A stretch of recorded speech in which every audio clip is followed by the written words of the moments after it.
Damage to a high voltage line in Springfield caused an explosion tonight and left thousands without power on a storm-packed Friday evening in the Ozarks. Thank you for joining us. I'm Steve Savard. Heather has the night off. Mike Landis is live at Kansas and Battlefield tonight after talking to city utilities to find out what happened there. Mike, what's the latest? Yeah, Steve, certainly quite the mess to be cleaning up here in South Springfield. The good news is traffic had been one of the problems. That's flowing smoothly again.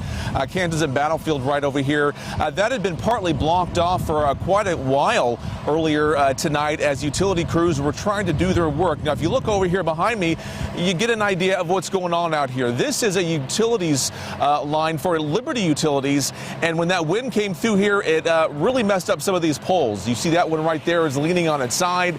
Up the hill right there towards Scenic Avenue, there was one of those poles that's completely snapped. So they brought some new poles out here.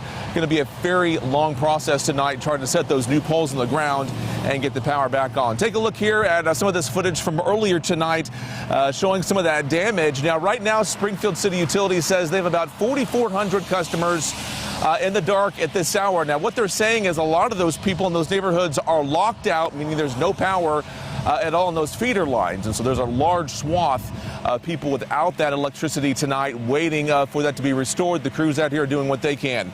Now, as we mentioned, this line for Liberty Utilities right here, a lot of folks with that agency without power tonight, including about 2,200 people. A lot of people down in Reed Spring, Galena without power, Ozark and Sparta. The Republic and Battlefield area, about 1,500 people without power tonight. But as you can see, these crews are rolling out here with these new poles ready to set those and get the power back on. Of course, it's going to be a long night for them and for a lot of people out here at both Springfield and those areas to the south, even to the north, waiting for their power to be back on. But they say, I have patience. And of course, we'll update you on our website, ozarksfirst.com, about that utility situation. Live in South Springfield, I am Mike Landis, Ozarks First.